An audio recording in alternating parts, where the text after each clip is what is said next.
कहानी की शुरुआत में हमारा एमसी कुछ जजेस के सामने खड़ा होता है। सामने से एक फीमेल जज हैरान होते हुए उससे पूछ रही थी कि तुमने ऐसी एक्टिंग कहाँ से सीखी? क्या तुमने किसी यूनिवर्सिटी के थिएटर प्रोग्राम से ग्रेजुएशन की हुई है या तुम विदेश से पढ़कर आए हो?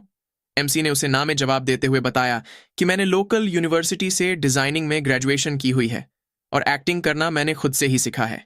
तभी दूसरा जज, जो कि उसकी एक्टिंग स्किल्स से इंप्रेस हो चुका था, वो बोलने लगा कि ऐसी एक्टिंग कोई नौसिखिया नहीं कर सकता। सामने से हमारे एमसी ने बिना कोई एक्सप्रेशन दिखाए कहा कि ये इतना भी मुश्किल नहीं था। इतना बोल वो वहां से निकलने लगा, लेकिन जाने से पहले उसने पीछे मुड़कर उन्हें वार्निंग देते हुए कहा कि प्लीज मेरी परफॉर्मेंस का वीडियो कहीं पर भी ब्रॉडकास्ट मत करना, वरना मैं तुम लोगों पर केस ठोक दूंगा। उसकी बात सुन उन जजेस का मुंह खुला का खुला ही रह गया। फिर उसके जाने के बाद वो फीमेल जज बोलने लगी कि उस लड़के ने थोड़ी ही देर स्क्रिप्ट पढ़ने के बाद भी इतनी शानदार परफॉर्मेंस दी। उसकी खुद से एक्टिंग सीखने की बात पूरी तरह से झूठ ही होंगी। वो दूसरा जज अभी भी एमसी की एक्टिंग में खोया हुआ बोल रहा था कि इसके जैसे मॉन्स्टर्स इस एंटरटेनमेंट इंडस्ट्री में काफी कम देखने को मिलते हैं। वहीं हमारा एमसी, जिसका कि नाम व्यूजीन होता है, वो बाहर बैठा हुआ एम्बैरेस्ड फील कर रहा था। वो बोलने लगा कि उन लोगों ने मुझे अचानक ही एक्टिंग करने को बोला, इसलिए मुझे करना पड़ा। लेकिन आखिर ये ब्लैक स्क्वायर क्या है? फिर हमें एक दिन पहले का सीन दिखाया जाता है। सुबह उठने पर वूजीन को अपने सिर में काफी तेज दर्द हो रहा था। उसे डिजी फील हो रहा था क्योंकि उसने पिछली रात बहुत ही ज्यादा पी ली थी। उसे यह भी याद नहीं था कि वो घर कैसे पहुंचा। फिर उसे याद आया कि कैसे उसने पिछले दिन अपने गैंडे जैसे बॉस के मुंह पे रेजिग्नेशन लेटर दे मारा था। इसके बाद उसने अपने दोस्तों के साथ मिलकर पूरी रात पार्टी की थी। वुजीन ये सब याद करके परेशान हो गया। तभी उसका फोन बजने लगा। वुजीन ने अपने दोस्त यंग दे का कॉल देखकर उसे तुरंत ही पिक कर लिया। सामने से यंग दे पूछने लगा कि क्या तुम सही सलामत घर पे पहुंच गए? वुजीन उससे पूछने लगा कि कल रात को मैंने कितनी पी थी? मुझे कुछ भी याद नहीं आ रहा। यंग दे ने उसे बताया कि पिछली रात तुम ड्रिंक करते हुए 30 मिनट के लिए कहीं गायब हो गए थे। फिर वुजीन यंग दे से पूछने लगा कि वैसे तुमने कॉल क्यों किया है? सामने से यंग दे ने बताया कि कल हमने अग्री किया था कि हम सुपर एक्टर के प्रिलिमिनरी ऑडिशन में साथ जाएंगे। वुजीन सुपर एक्टर की बात सुनकर कंफ्यूज्ड हो गया। यंग दे ने उसे बताया कि सुपर स्टार एक पॉपुलर ऑडिशन रियलिटी शो है जिसे एसबीसी नाम की बड़ी कंपनी ब्रॉडकास्ट करती है। इस शो का गोल होता है हिडन स्टार्स को ढूंढना। ये शो रिसेंटली काफी ट्रेंड कर रहा है। इसमें ट्रेनीज से लेकर आम लोगों तक बहुत सारे पार्टिसिपेंट्स अपना टैलेंट दिखाने के लिए आते हैं। वुजीन यंग दे से बोलने लगा कि तुम तो कहते थे कि एक्टिंग सिर्फ तुम्हारी हॉबी ही है, लेकिन अब क्या तुम इसमें अपना करियर भी बनाना चाहते हो? यंग दे ने उसे चुप होने को बोलते हुए बताया कि मैंने तुम्हें अपने साथ आने के लिए इसलिए बोला था क्योंकि मैंने पिछले दिन ही उसका फर्स्ट राउंड क्लियर कर लिया है। अब अगले दिन इंटरव्यू और जजिंग का फर्स्ट राउंड होने वाला है। ये सुन वुजीन ने कहा कि मुझे पिछले दिन की कोई भी बात याद नहीं है, इसलिए मुझे अच्छे से फीलिंग नहीं आ रही। सामने से यंग दे मिन्नतें करते हुए बोलने लगा कि मैं बहुत ही ज्यादा नर्वस हो रहा हूं, प्लीज मुझे थोड़ा सपोर्ट करो। इसके बदले मैं तुम्हें तुम जितना चाहो उतना सांग्योपसाल और सोजू दिलवाऊंगा। ये सुन वुजीन थैंक यू बोलते हुए तुरंत ही तैयार हो गया। वहीं यंग दे उसके रिस्पॉन्स से चिढ़ गया। फिर उसने वुजीन को बताया कि अगले दिन के जजेस में होंग ये योन भी शामिल है। वुजीन उसका नाम सुनकर सरप्राइज्ड हो गया। फिर हमें अगले दिन का सीन दिखाया जाता है जहां वुजीन होंग ये योन के बारे में सोचकर शर्माए जा रहा था। वो आखिर में यंग दे के साथ ऑडिशन की जगह पे पहुंच ही चुका था। यहां आधे से भी ज्यादा चेयर्स भरी हुई थी। वुजीन गॉडेस कही जाने वाली टॉप एक्ट्रेस योन से मिलने के ख्याल से काफी खुश था। फिर उसने अपने आगे की सीट्स की ओर इशारा करते हुए यंग दे से कहा कि चलो वहां बैठते हैं। लेकिन उसके पीछे चल रहा यंग दे उससे बोल रहा था कि मैं बहुत ही नर्वस हूं। ये सुन वुजीन ने पूछा कि भला इसमें नर्वस होने की क्या बात है? तुमने तो एक्टिंग क्लब में परफॉर्म भी किया हुआ है। फिर हमें कुछ मिनट्स बाद का सीन दिखाया जाता है। अब यंग दे की हालत बहुत ही ज्यादा खराब हो चुकी थी। वो वुजीन से बोलने लगा कि मुझे बहुत ही जोर से नंबर 2 लगी है। ये सुन वुजीन हैरान हो गया। उसने यंग दे को जल्दी से वॉशरूम जाने को बोला। यंग दे भागकर वहां से जाते हुए बोलने लगा कि अगर मेरा नाम लिया जाए तो मुझे तुरंत ही कांटेक्ट करना। वुजीन ने उसे हाँ में जवाब देते हुए जल्दी से वॉशरूम जाने के लिए कहा। यंग दे के वहां से चले जाने के बाद वुजीन हंसते हुए बोलने लगा कि भले ही ये नर्वस हो, लेकिन इसमें बहुत ही मजा आ रहा है। क्या ये 3 मिनट से पहले वापस आ पाएगा? ऐसे ही 10 मिनट बीत जाते हैं। अब वुजीन भी पैनिक होते हुए सोचने लगा कि आखिर ये यंग दे अब तक आया क्यों नहीं? अगर उसका नाम लिया गया तो मैं क्या करूंगा? तभी एक बंदा ऑडिशन के लिए यंग दे का नाम पुकारने लगा। ये सुन वुजीन चौंक गया। फिर वो हंसते हुए खुद से बोलने लगा कि शायद मुझसे ही सुनने में कुछ गलती हो गई होगी। तभी उस अनाउंसर ने दोबारा से यंग दे का नाम पुकारा। ये सुन वूजीन अपनी जगह पे ही जम गया। वो परेशान होते हुए सोचने लगा कि कहीं वो कमीना यंग दे वॉशरूम में गिर तो नहीं गया ना। फिर वूजीन ने उस अनाउंसर के पास जाकर माफी मांगते हुए बताया कि मैं यंग दे का दोस्त हूं। यंग दे अभी वॉशरूम गया हुआ है, इसलिए मैं अभी जाकर उसे ले आता हूं। अनाउंसर ने उसे बताया कि सबसे पहली बारी तुम्हारे दोस्त की ही है, इसलिए हम ज्यादा इंतजार नहीं कर सकते। अगर वो जल्दी नहीं आया तो उसे डिस्क्वालीफाई कर दिया जाएगा। ये सुन वूजीन बोलने लगा कि ऐसे डिस्क्वालीफाई होना काफी शर्मनाक होगा। क्या तुम हमें थोड़ा और टाइम नहीं दे सकते? अनाउंसर अपने माइक पर किसी से इस प्रॉब्लम के बारे में बात करने लगा। सामने से कुछ जवाब पाकर वो ईविल तरीके से स्माइल करने लगा। फिर उसने वूजीन को अपने साथ आने को बोलते हुए कहा कि यंग डे को देर होगी तो चलेगा। ये सुन वूजीन भी उसे थैंक यू बोलने लगा। थोड़ी देर बाद वूजीन उस ऑडिशन वाले कमरे में जा पहुंचा। अनाउंसर ने उसे बताया कि ऑडिशन का फर्स्ट राउंड शुरू हो चुका है, इसीलिए प्लीज थोड़ी देर वेट करो, हम तुम्हें जल्द ही गाइड करेंगे। वहीं वूजीन इस सब से थोड़ा नर्वस हो चुका था। तभी उसकी नजर यॉन पर पड़ी। वो उसे देखकर अमेज्ड होते हुए सोचने लगा कि ये तो वाकई में काफी खूबसूरत है। तभी किसी बंदे ने उसकी ओर एक स्क्रिप्ट बढ़ाते हुए पूछा कि क्या तुम ही यंग डे के दोस्त हो? आज का असाइनमेंट है इम्प्रोवाइजेशनल एक्टिंग। तुम्हारे दोस्त को यही स्क्रिप्ट फॉलो करनी होगी। अगर तुम बोर हो रहे हो तो तुम भी इसे पढ़ सकते हो। जैसे ही वूजीन ने उस बंदे के हाथ से वो स्क्रिप्ट ली, उसे एक अजीब सा ब्लैक स्क्वायर दिखाई देने लगा। वो उसे देख हैरान होते हुए सोचने लगा कि आखिर ये क्या चीज है। उसने क्यूरियस होकर उसे टच किया। ऐसा करते ही उसमें से तेज रोशनी निकलने लगी और देखते ही देखते वूजीन उसके अंदर खींचता चला गया। थोड़ी देर बाद उसने अपनी आंखें खोली। वो चारों ओर अपनी नजरें घुमाने लगा। वो मन ही मन बोलने लगा कि अभी तो मैं स्क्रिप्ट के बगल वाले ब्लैक स्क्वायर को टच कर रहा था। क्या मैं उसी के अंदर आ चुका हूं? क्या ये कोई मूवी है? तभी उसे अपने सामने एक स्क्रिप्ट दिखाई देने लगी। ये एक F ग्रेड की स्क्रिप्ट होती है, जिस पर लिखा था कि ये स्क्रिप्ट इनकम्प्लीट है और सिर्फ 10% ही पढ़ी जा सकती है। वूजीन उस स्क्रिप्ट को पकड़ते हुए सोचने लगा कि क्या ये वही स्क्रिप्ट है जो मुझे उस बंदे ने दी थी। तभी स्क्रिप्ट पे कुछ नए शब्द दिखाई देने लगे। वूजीन उस स्क्रिप्ट पे दिए गए ऑप्शंस देखकर कंफ्यूज्ड हो गया। फिर उसने सबसे पहला ऑप्शन सिलेक्ट कर लिया, जिसका टाइटल था डरा हुआ आदमी। उसके ऐसा करते ही सिस्टम ने अनाउंस किया कि प्रिपरेशन कंप्लीट हो चुकी है। ये एक डैमेज्ड स्क्रिप्ट है और सिर्फ 10% ही इंप्लीमेंट किया जा रहा है। वूजीन अचानक से ये आवाज सुनकर चौंकते हुए पूछने लगा कि क्या कोई है यहाँ? तुम कौन हो? तभी सिस्टम ने रीडिंग शुरू कर दी। वूजीन अचानक से खुद को किसी और जगह पे पाता है। वो अपने आसपास पहाड़ों जैसा कुछ देख सोचने लगा कि क्या ये कोई सपना है, लेकिन उसे फील हो रहा था कि ये सपने से कुछ ज्यादा ही रियल लग रहा है। वूजीन को कुछ भी समझ नहीं आ रहा था कि यहाँ क्या चल रहा है। तभी अचानक उसे खतरा फील होने लगा। उसने अपने कदम बढ़ाने शुरू कर दिए। वो अपना पूरा जोर लगाकर तेजी से वहां से भागने लगा। उसे खुद भी पता नहीं था कि वो भाग क्यों रहा है, लेकिन वो काफी डरा हुआ था। तभी उसे रियलाइज हुआ कि कोई उसका पीछा कर रहा है। पीछे से उस परछाई ने उसे रुकने को बोला। तभी अचानक से वूजीन का पैर एक पेड़ में फंस गया और वो जमीन पे गिर पड़ा। गिरने पर उसे हकीकत में दर्द होने लगा था। वहीं वो बंदा ये बोलते हुए उसकी ओर बढ़ने लगा कि तुम्हारी वजह से मुझे भूख लगी है। वूजीन चिल्लाते हुए मदद के लिए आवाज लगाने लगा। वो रोते हुए हाथ जोड़कर उस बंदे से खुद को न मारने के लिए मिन्नतें करने लगा। तभी कुछ फील करके वो पूरी तरह से शॉक्ड रह गया। उस बंदे ने वूजीन पर चाकू से हमला कर दिया था। चाकू लगते ही वूजीन दर्द के मारे चीखने लगा। वहीं वो बंदा वूजीन का खून निकलता देख हंसते हुए बोल रहा था कि इसे खत्म करके मैं पिज्जा खाऊंगा। वूजीन खुद को ब्रूटली टॉर्चर कर रहे बंदे के सामने एकदम बेसहारा था। वहीं असली दुनिया में वो अभी भी दर्द के मारे चीखे जा रहा था। उसकी आंखों में डर और दर्द साफ देखा जा सकता था। वो जजेस के सामने ही जमीन पे गिर पड़ा। वहीं जजेस उसकी एक्टिंग देखकर हैरान हुए बैठे थे। युआन को तो अपनी आंखों पे यकीन ही नहीं हो रहा था। वहीं जमीन पे गिरा वूजीन मन ही मन बोलने लगा कि ये मैंने क्या कर दिया। वो इस बात से एम्बैरेस हो गया कि उसने उस ब्लैक स्क्वायर में हुई घटना के एक्सप्रेशंस यहाँ असली दुनिया में दिखा दिए थे। वो खुद से बोलने लगा कि मुझे जल्द से जल्द यहाँ से निकलना होगा। तभी उससे इम्प्रेस्ड हो चुकी योन पूछने लगी कि तुमने ऐसी एक्टिंग कहाँ से सीखी? वूजीन योन की खूबसूरती देखकर अंदर ही अंदर पैनिक कर रहा था, लेकिन उसने अपने चेहरे पे कोई एक्सप्रेशन नहीं आने दिए। उसने डिसाइड किया कि सबसे पहले मुझे इस एम्बैरेसमेंट से डील करना होगा। इतना सोच उसने चैड की तरह शो ऑफ करते हुए बताया कि एक्टिंग तो मैंने खुद के दम पर सीखी है। ये सुन वो दूसरा जज हैरान होकर बोलने लगा कि ऐसी एक्टिंग कोई नौसिखिए की नहीं हो सकती। वूजीन जो कि अंदर ही अंदर एम्बैरेस्ड फील कर रहा था, उसने अभी भी सीरियस एक्ट करते हुए कहा कि मेरे लिए ये इतना भी मुश्किल नहीं था।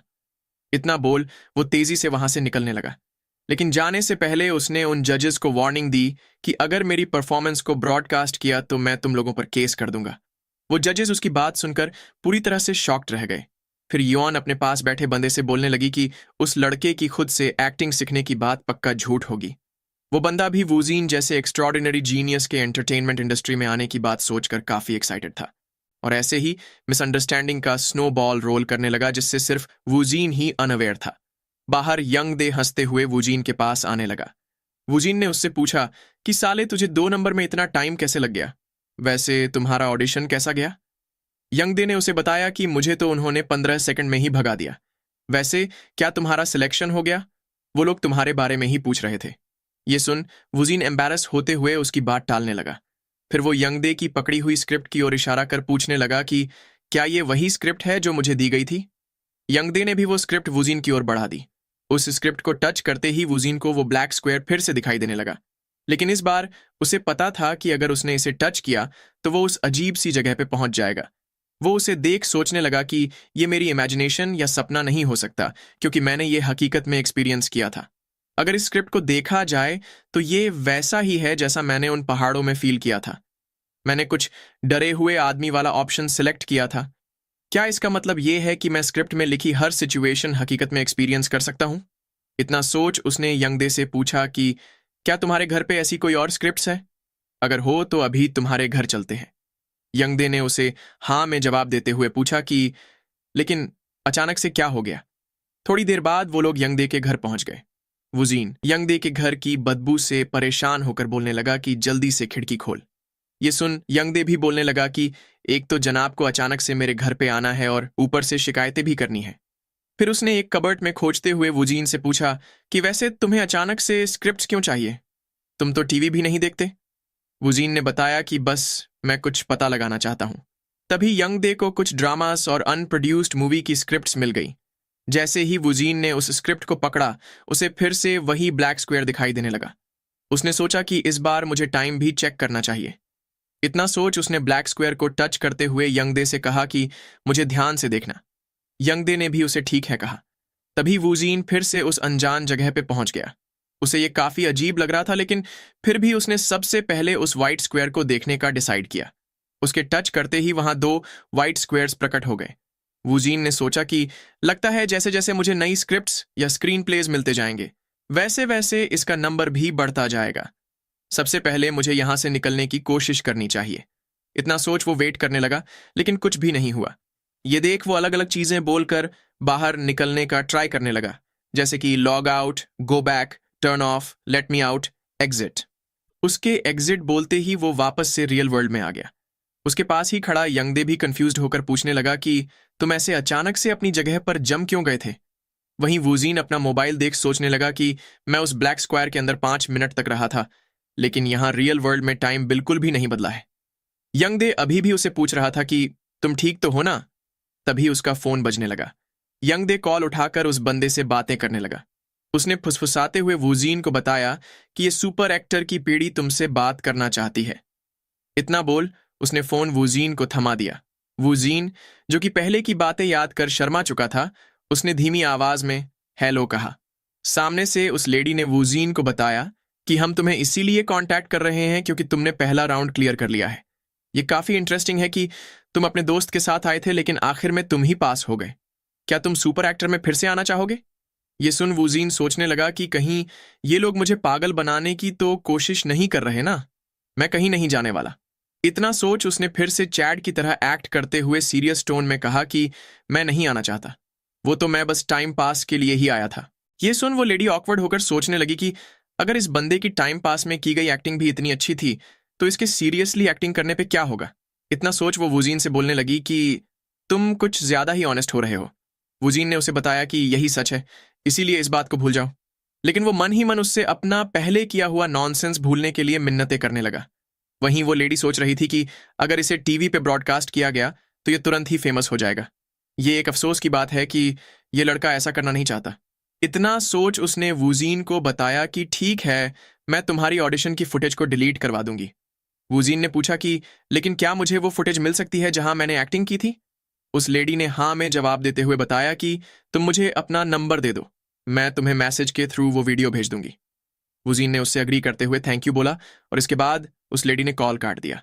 तभी अचानक पीछे से उस जज की आवाज सुनकर वो चौंक गई। वो बंदा उससे पूछने लगा कि क्या ये वही पहले वाला लड़का था? उस लेडी ने उसे बताया कि हाँ, लेकिन वो बोल रहा था कि उसने ये सब सिर्फ मजे के लिए ही किया था और वो दूसरे राउंड के लिए वापस नहीं आने वाला। ये सुन वो बंदा हंसने लगा। तभी उसके दिमाग में कुछ आइडिया आया। उसने उस लेडी से पूछा कि क्या तुम्हारे पास उसका नंबर है? वहीं दूसरी ओर अपने घर पे वूजीन थकान के मारे लेटा हुआ था। उसे यंग दे के घर कुछ और चीजें भी चेक करनी थी। उसने याद किया कि कैसे उस सुपर एक्टर की पीडी के आए कॉल की वजह से यंग दे एकदम पागल सा हो गया था। उससे बचने के लिए वूजीन जल्दी से वहां से भाग निकला था, लेकिन इससे उसे कुछ इंपॉर्टेंट चीजें भी पता चली थीं। सबसे पहला कि जब वो ब्लैक स्क्वायर में एंटर होता है तो रियल वर्ल्ड में टाइम थम जाता है। दूसरा ये कि उसके अलावा बाकी के लोग उस ब्लैक स्क्वायर को नहीं देख पाते। और तीसरा ये कि उस अजीब जगह से बाहर निकलने के लिए एग्जिट बोलना पड़ता है। वूजीन ने सोचा कि अब जबकि मैंने इंपॉर्टेंट डिटेल्स कंफर्म कर ली है तो मुझे वो काम भी निपटा देना चाहिए जो मैं पहले कर रहा था। एलिगेंट फर्स्ट डॉटर और थग प्रोसिक्यूटर कुछ ऐसे ड्रामाज हैं जो ऑलरेडी ब्रॉडकास्ट हो चुके हैं।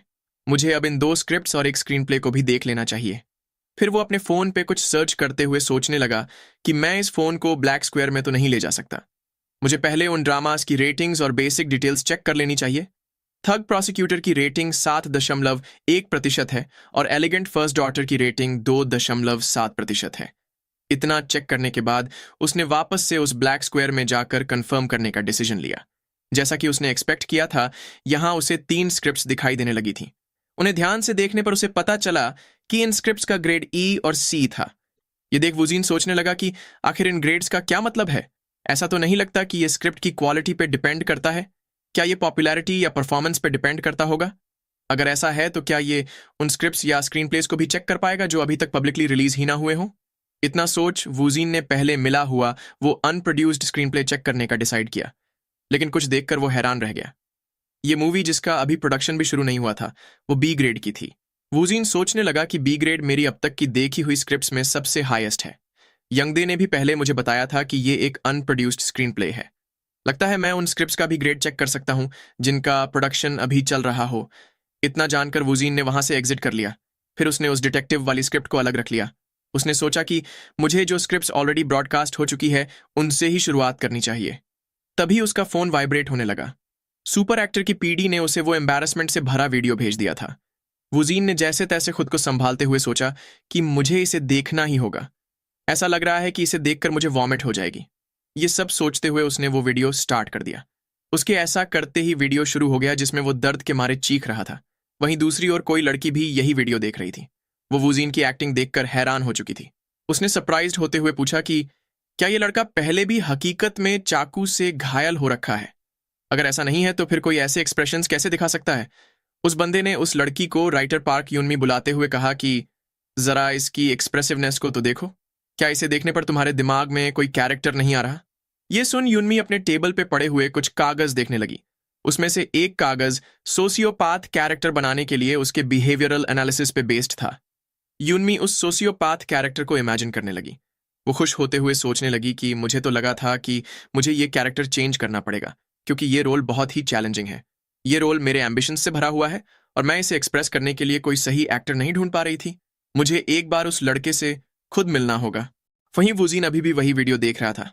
उसने वीडियो में खुद की एक्टिंग देखते हुए कहा कि ये तो मैंने जितना सोचा था उससे काफी बेहतर है। मैं एक्टिंग में इतना अच्छा कैसे हो सकता हूँ? क्या इसका मतलब ये है कि मेरी पहली राउंड को क्लियर करने वाली बात झूठ नहीं थी? क्या मैंने वाकई में उसे अपनी एक्टिंग के दम पर क्लियर कर लिया था? वो इमेजिन करने लगा कि कैसे उसने एकदम चैड की तरह बोला था कि मेरे लिए एक्टिंग करना उतना भी मुश्किल नहीं है, मैं एक जीनियस हूं। और उसकी बात सुनकर वो जजेस शॉक्ड रह गए थे। वुजीन ये सब याद करके शर्माते हुए सोचने लगा कि मैंने तो सिर्फ अपनी एम्बैरेसमेंट छिपाने के लिए ही ऐसे सीरियस एक्ट किया था, लेकिन शायद उन लोगों को मैं कोई जीनियस लगा होऊंगा।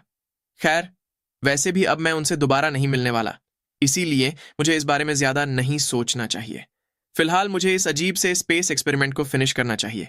इसमें अभी भी कुछ ऐसे फीचर्स हो सकते हैं जिनके बारे में मैं नहीं जानता। सबसे पहले मैं पिछली बार की तरह स्क्रिप्ट्स को यूज करूंगा। लेकिन मैं फिर से चाकू से मरना नहीं चाहता। ऐसे ही रात बीत जाती है और दूसरा दिन निकल आता है। वुजीन की हालत पूरी रात एक्सपेरिमेंट करने की वजह से खराब हो चुकी थी, लेकिन वो पहले की तरह फॉगी फील नहीं कर रहा था। अब उसकी बॉडी ने इसे एक्सेप्ट कर लिया था। एक्सपेरिमेंट से उसे पता चला कि उसे स्क्रिप्ट के कैरेक्टर्स के हर एक डायलॉग याद हो गए थे। न सिर्फ डायलॉग, बल्कि कैरेक्टर के पांचों सेंसेस, इमोशंस, थॉट्स और फीलिंग्स, सब कुछ उसके अंदर समा गया था। ये ऐसा फील हो रहा था जैसे कि उसने जिस कैरेक्टर की एक्टिंग की हो, उसकी दुनिया उसके खुद के अंदर समा गई हो। वो हंसते हुए सोचने लगा कि ऑस्ट्रेलिया जाकर काम करने की जगह यहां रहकर एक्टर बनना उतना बुरा भी नहीं होगा। ऐसी जिंदगी भी काफी इंटरेस्टिंग होगी। तभी उसका फोन बजने लगा। उसने देखा कि ये कॉल किसी अननोन नंबर से था। उसके फोन उठाकर हेलो बोलने पर सामने वाले बंदे ने पूछा कि क्या तुम वूजीन हो? मैं प्रोड्यूसर सोंग मानवू बात कर रहा हूं। क्या तुम्हें मैं याद हूं? वूजीन को भी याद आ गया कि ये वही बियर्ड वाला बंदा है जो जजिंग पैनल में बीच में बैठा हुआ था। मानवू हंसते हुए पूछने लगा कि क्या हम थोड़ी देर में मिल सकते हैं?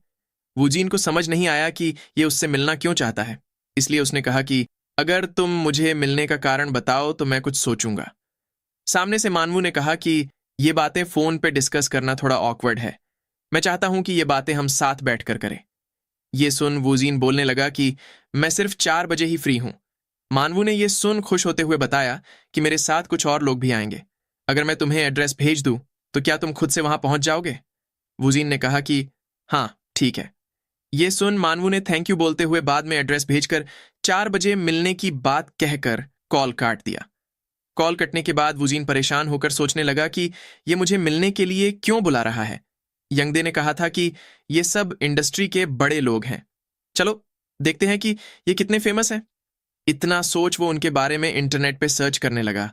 वुजीन ये जानकर सरप्राइज्ड हो गया कि ये लोग काफी फेमस थे। वो पूछने लगा कि आखिर ये लोग मुझसे मिलना क्यों चाहते होंगे। आई होप कि ये लोग मुझे फिर से एक्टिंग करने के लिए ना बोले। कुछ वक्त बाद अपनी जगह पे परेशान खड़ा वुजीन मन ही मन बोलने लगा कि मेरा शक सही था। उसके सामने बैठा मानवू मुद्दे की बात पर आते हुए बोल रहा था कि पिछले दिन तुमने जो एक्टिंग दिखाई थी वो डायलॉग पे फोकस्ड नहीं थी, राइट? मैं तुम्हारी मोनोलॉग परफॉर्मेंस देखना चाहता हूं। यहां मानवू के साथ कुछ और लोग भी बैठे हुए थे। वो सब एकटक वुजीन को घूरने लगे। ये देख वुजीन परेशान होकर सोचने लगा कि ये क्या बकवास है। मुझे लगा ही था कि ऐसा कुछ होगा। वो अंदर ही अंदर पैनिक करते हुए सोच रहा था कि अभी तो मुझे एक्टिंग शुरू किए मुश्किल से 1 ही दिन बीता है। मुझे बस चुप रहना चाहिए। मानवू ने वुजीन को आगे बताया कि तुम चाहो तो टैबलेट में देखकर भी स्क्रिप्ट पढ़ सकते हो। जैसा तुम्हें सही लगे वैसे ही इंटरप्रेट करो। वुजीन टैबलेट को देख मन ही मन गलियाने लगा, क्योंकि उस पे ब्लैक स्क्वायर अपीयर नहीं हो रहा था। उसने सोचा कि ब्लैक स्क्वायर के बिना मैं उस स्पेस के अंदर नहीं जा पाऊंगा। लगता है वो चीज सिर्फ कागज की स्क्रिप्ट पे ही काम करती है, लेकिन यहां पर ऐसा कुछ भी नहीं है। अगर मैं उस स्पेस को एक्सेस नहीं कर पाया तो ये बात एक्सपोज हो जाएगी कि मेरी एक्टिंग स्किल्स झूठी थी। वुजीन परेशान होकर सोचने लगा कि अब तो मेरे लग गए। अब मैं क्या करूं? लेकिन क्या इससे कोई फर्क पड़ता भी है? क्या एक्टिंग के कॉन्सेप्ट के लिए मेरी जिंदगी रिस्क में डालना जरूरी है? क्योंकि आखिर में मैं हूं तो एक आम आदमी ही जिसे एक्टिंग की दुनिया से कोई मतलब नहीं है, इसलिए मुझे ऑनेस्ट रहना चाहिए। इतना सोच वो कुछ बोलने लगा। सारे जज पूरे ध्यान से उसे ही देख रहे थे। वुजीन ने कहा कि आज जब मैं रास्ते से आ रहा था तब एक बिल्ली मुझ पर झपट पड़ी, लेकिन मैंने कुछ भी नहीं किया। ये सुनकर मानवू और यियोन हैरान रह गए। वो वुजीन की बकवास सुन सोचने लगे कि ये तो ट्रैश है। मानवू ने सोचा कि ये तो किसी एस्पायरिंग एक्टर से भी गया गुजरा है। यियोन सोच रही थी कि ये तो पिछले दिन इसने जो दिखाया था उससे बिल्कुल उल्टा है। यूनमी भी सोचने लगी कि फर्स्ट ईयर का एस्पायरिंग एक्टर भी इससे 100 गुना अच्छा एक्ट कर लेगा। वहीं वुजीन अभी भी कुछ बकवास किए जा रहा था। वो मन ही मन बोल रहा था कि मैं इसे खत्म करके जल्दी से घर जाना चाहता हूं। फिर उसने वापस से अपना चैट मोड ऑन करते हुए मानवू से कहा कि अब जबकि मैं पकड़ा जा चुका हूं तो मैं अब घर जाना चाहता हूं। ये सुन मानवू सोचने लगा कि आखिर ये किस बारे में बात कर रहा है। वुजीन अभी भी चैट बना बैठा था। उसकी आंखें एकदम सीरियस थीं। तभी मानवू कुछ समझते हुए मन ही मन बोलने लगा कि ओह, अब मैं समझा। ये लड़का अभी एक्टिंग ना कर पाने की एक्टिंग कर रहा है। ऐसा सोच वो वुजीन से पूछने लगा कि तुम ऐसा एक्ट क्यों कर रहे हो कि तुम्हें एक्टिंग नहीं आती? इतना बोल वो सोचने लगा कि ये पक्का एक्टिंग के जरिए अपनी नाखुशी दिखा रहा है। वहां बैठे बाकी लोग भी ये सुन सोच में पड़ गए कि क्या ये एक्टिंग ना जानने की एक्टिंग कर रहा था। वहीं वुजीन इस बात से क्लूलेस था कि भला एक्टिंग ना कर पाने का एक्ट कैसा होता है। वो मानवू को देख सोचने लगा कि मैं तो यहां से निकलने के बारे में सोच रहा था, लेकिन इस बंदे ने फिर से कुछ अजीब बातें करना शुरू कर दिया। शायद इस बियर्ड वाले बंदे को कोई गलतफहमी हुई है। क्या ये ऐसा इसलिए कर रहा है क्योंकि इसके हिसाब से मैं एक जीनियस हूं? लेकिन चाहे कुछ भी हो, मुझे अपनी सिग्मा मेल वाली इमेज बनाए रखनी होगी। वूजीन ने उन्हें बताया कि मैंने ऐसा इसलिए किया क्योंकि तुम लोगों ने बिना कुछ एक्सप्लेन किए ही मुझे एक्टिंग करने को बोल दिया। मुझे इस तरह से ट्रीट किया जाना बिल्कुल भी अच्छा नहीं लग रहा। इतना बोल वूजीन अपनी जगह से खड़ा हो गया। ये देख मानवू उससे माफी मांगने लगा। वो झिझकते हुए वूजीन को बताने लगा कि मैं सबको तुम्हारी एक्टिंग दिखाना चाहता था, इसीलिए मुझसे गलती हो गई। मैं तुम्हें सब कुछ अच्छे से एक्सप्लेन कर दूंगा। प्लीज तुम वापस बैठ जाओ। ये सुन वूजीन अपनी नाखुशी दिखाते हुए वापस बैठ गया। ये देख मानवू ने चैन की सांस ली। उसने मन ही मन सोचा कि मैं इस मॉन्स्टर को ऐसे ही नहीं खो सकता। फिर उसने सीधा मुद्दे की बात पे आते हुए वूजीन को बताया कि हम लोग एक नए ड्रामा की तैयारी कर रहे हैं और मैं इसमें तुम्हें एक एक्टर के तौर पे कास्ट करना चाहता हूं। वुजीन ने टफ एक्ट करते हुए सोचा कि क्या इसने मुझे सिर्फ कास्ट करने के लिए यहां तक बुलाया। तभी उसे कुछ रियलाइज हुआ। ड्रामा में काम करने की बात सोच वो अंदर ही अंदर काफी खुश हो गया, लेकिन उसने ये एक्सप्रेशंस अपने चेहरे पर नहीं आने दिए। तभी यूनमी ने उसके सामने एक स्क्रिप्ट रखते हुए बताया कि ये इस स्क्रिप्ट का फर्स्ट पार्ट है। हम ये स्क्रिप्ट पहली बार किसी आउटसाइडर को दिखा रहे हैं। प्लीज इसमें से जो भी रोल तुम्हें पसंद आए उसे चुन लो। मानवू ने भी उसकी बात से अग्री करते हुए कहा कि हम लोग तुम जितना चाहो उतना वेट कर सकते हैं, चाहे फिर वो 10 मिनट हो या 30 मिनट।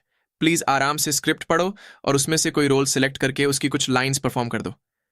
यूनमी वूजीन को देख मन ही मन बोलने लगी कि इसका रोल पहले ही डिसाइड हो चुका है, लेकिन अभी हम ये जानना चाहते हैं कि ये कैसे एक्ट करेगा। वूजीन भी ध्यान से स्क्रिप्ट पढ़ने लगा। ऐसे ही कुछ मिनट्स बीत जाते हैं। वूजीन ने अपना रोल चूज करके उन्हें बताया कि मैं असिस्टेंट मैनेजर पार्क का रोल करना चाहता हूं। मैं वो डॉग वाला सीन परफॉर्म करूंगा। ये सुन यूनमी और मानवू दोनों ही हैरान रह गए। यूनमी बोलने लगी कि ये तो वही सोसियोपैथ कैरेक्टर है जो मुझे ड्रामा में चाहिए था। ये रोल अभी किसी को असाइन तो नहीं किया गया, लेकिन इस लड़के ने बिना किसी हेजिटेशन के इतना मुश्किल रोल कैसे चूज कर लिया। तभी वूजीन ने वो स्क्रिप्ट नीचे रख दी।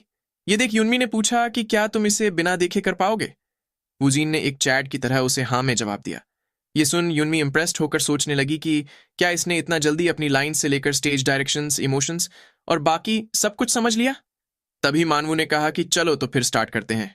इतना बोल वो सोचने लगा कि चलो देखते हैं कि इस बार ये मॉन्स्टर हमारे सामने किस तरह की एक्टिंग स्किल्स प्रेजेंट करता है। फिर वूजीन अपने मुंह पे हाथ रखकर एकदम शांत हो गया। तभी उसकी आंखें कुछ देखकर जैसे चमक उठी। उसका पूरा ऑरा ही बदल गया। मानवू और यूनमी भी उसकी आंखों और ऑरा में आए इस चेंज को देखकर शॉक्ड रह गए। वो सोचने लगे कि क्या ये इतना जल्दी इस कैरेक्टर के इमोशंस समझ भी गया। वहीं वूजीन हंसते हुए बोल रहा था कि पहले तुम जाओ। तभी कुछ देखकर वो एकदम सीरियस हो गया। मानवू और यूनमी भी एकटक उसे ही देख रहे थे। तभी वूजीन बोलने लगा कि ये तो कुत्ते की टट्टी है। वहीं हमें सब स्पेस का सीन दिखाया जाता है। वूजीन का पैर किसी कुत्ते की टट्टी पे पड़ गया था। उसके आसपास की दुनिया धुंधली होती जा रही थी। अब तक जो उसे ऑर्डिनरी लग रहा था वो अब किसी फेरी टेल जैसा होने लगा था। तभी वूजीन की नजर एक डॉग पर गई। ऐसा लग रहा था कि सपनों में भी एक अलग ही दुनिया हो। तभी वुजीन को ऐसा फील हुआ कि उसे जल्द ही कुछ करना होगा। वो उस डॉग के सामने बैठते हुए बोलने लगा कि तो तू यहां था कमीने, तुम काफी क्यूट और एकदम स्क्वाशी हो। इतना बोल उसने अपना हाथ बढ़ाकर हल्के से उस डॉग को पोक किया।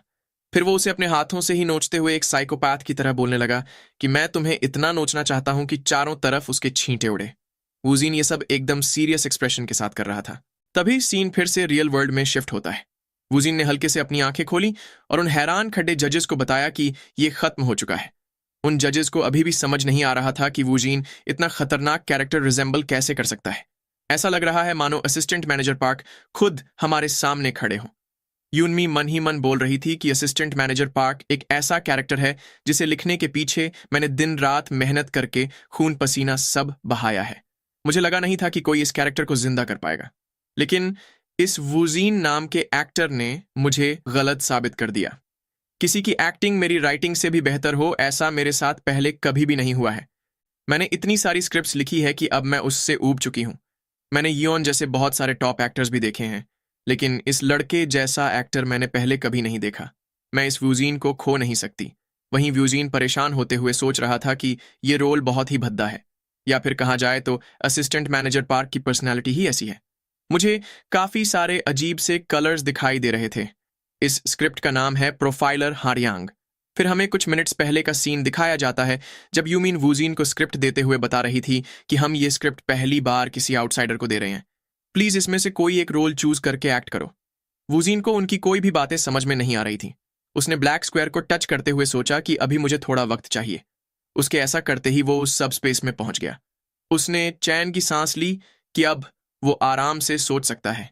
उसे यकीन नहीं हो रहा था कि ये लोग उसे इतने बड़े प्रोजेक्ट में एक एक्टर के तौर पे कास्ट करना चाहते हैं। उसने सोचा कि शायद वो लोग मुझे मेरी अमेजिंग एक्टिंग स्किल्स की वजह से ही कास्ट करना चाहते हैं। फिर उसने स्क्रिप्ट की ओर देखते हुए सोचा कि मैंने जो एक्सपीरियंस यहाँ सब स्पेस में गेन किया है वो मैंने जितना सोचा था उससे भी ज्यादा इंप्रेसिव है। तभी वो ग्रेड ए की स्क्रिप्ट देखकर सरप्राइज्ड हो गया। वो सोचने लगा कि क्या ग्रेड ए हाईएस्ट होता है या इससे भी ऊपर कोई ग्रेड होता होगा। खैर, मुझे लगता है कि इसकी व्यूअर रेटिंग कम से कम उसी ग्रेड की मूवी थक प्रोसिक्यूटर से 2 गुना होगी। मैं श्योर तो नहीं हूं, लेकिन इस स्क्रिप्ट की मदद से मैं तीनों ही ग्रेड्स के साथ एक्सपेरिमेंट कर पाऊंगा। प्रोफिलर हारयांग, क्या ये एक क्राइम जेनर है? क्या इन्होंने मेरे लिए कोई रोल चूज कर रखा है? क्या इसमें कोई छोटा रोल नहीं है? अगर देखा जाए तो ये इतना भी बुरा नहीं है। मैं इस मौके का फायदा उठाकर इन जैसे इंडस्ट्री के बड़े लोगों से इवैल्यूएशन पा सकता हूं। इतना बोल वूजीन उस स्क्रिप्ट को पढ़ने लगा। उसने देखा कि वहां पर बहुत सारे कैरेक्टर्स के नाम लिखे हुए थे। उसने सोचा कि जिन कैरेक्टर्स का नाम टॉप पे है वो इस ड्रामा के मेन लीड होंगे और उनके काफी सारे सीन्स भी होंगे। इसीलिए मुझे ये जो लास्ट में असिस्टेंट मैनेजर पार्क का छोटा रोल है उसे ही सेलेक्ट करना चाहिए। इतना बोल उसने वो ऑप्शन सेलेक्ट कर लिया। उसके ऐसा करते ही सिस्टम ने प्रिपरेशन शुरू कर दी। फिर सीन वापस से प्रेजेंट में शिफ्ट होता है। वूजिन को पता नहीं था कि उसकी एक्टिंग कैसी थी। वो उन जजेस का इवैल्यूएशन पाने के लिए काफी एक्साइटेड था। तभी यूनमी सीरियस चेहरे के साथ अपनी जगह से खड़ी हो गई। वूजिन घबराते हुए सोचने लगा कि ये मेरे पास क्यों आ रही है। ये काफी डरावनी है। क्या ये गुस्से में है? तभी यूनमी ने वूजिन के दोनों हाथ पकड़ लिए, जिससे वो चौंक गया। यूनमी उससे रिक्वेस्ट करने लगी कि प्लीज इस असिस्टेंट मैनेजर पार्क के रोल को एक्सेप्ट कर लो। वो खुश होते हुए वूजिन से बोलने लगी कि इस रोल को सिर्फ तुम ही ले सकते हो। वहीं पास खड़ा मानवू उन्हें देखते हुए सोच रहा था कि लगता है राइटर यूनमी काफी एक्साइटेड हो चुकी है। ये ऐसे ही रेकलेसली किसी को कास्ट कैसे कर सकती है? हालांकि मैं इसे समझ सकता हूं। वो पक्का इस मॉन्स्टर को सीज कर लेना चाहती है। वहीं अंदर ही अंदर वूजिन की हालत खराब हुए जा रही थी। वो यूनमी के अचानक खुद का हाथ पकड़कर इतनी बड़ी ऑफर देने से काफी ओवरवेल्म हो चुका था। फिर उसने यूनमी को देख सोचा कि इसके रिएक्शन से ये बात तो साफ है कि वो सब स्पेस वाकई में इनक्रेडिबल है। इतना सोच उसने वापस से सिग्मा मेल बनते हुए यूनमी से अपना हाथ छुड़वा लिया।